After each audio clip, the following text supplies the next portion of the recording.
Passiamo al primo premio, Mirabile Totò con lo Strippa.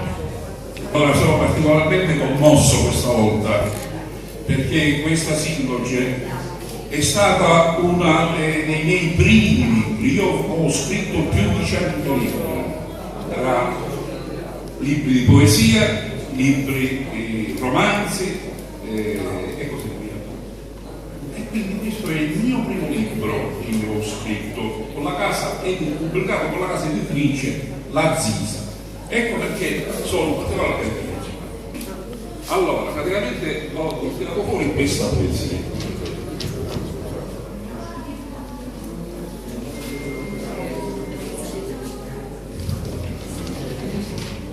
Questa è più corta. Allora, la vita come un troppo, un bicchiareggio all'umile assettato, sopra un banchereggio fatto di bellezza, un bastone stava aspettando appoggiato, capisse con la cavetta la sua figliuzza.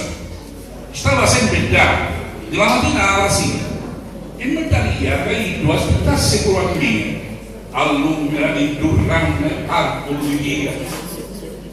Perché ogni tanto io ci facesse compagnia, assettandomi dentro a durrampaggio, fumando pipa e sniffiando tabacco.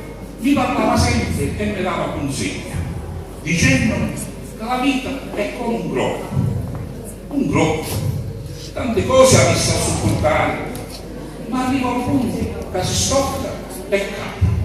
Così è la vita, da tanti giorni avete passato, fino che arriva la morte e non ci sono rimedio. Scusate, è un poco pesantuccia, però è la tratta della nostra vita. Grazie.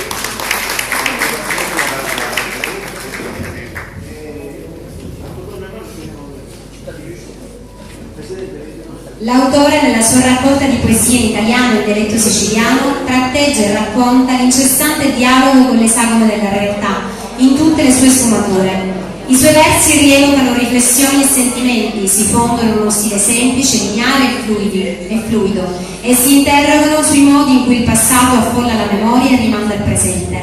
La sua espressione si concilia col contenuto dei versi e denota emotività, impegno e passione nei confronti della vita. Per il poeta i legami col contesto familiare si pongono come peculiari, componendo un affresco policromatico, melodioso e ordinato. Complimenti. Complimenti per la professoria e cappello.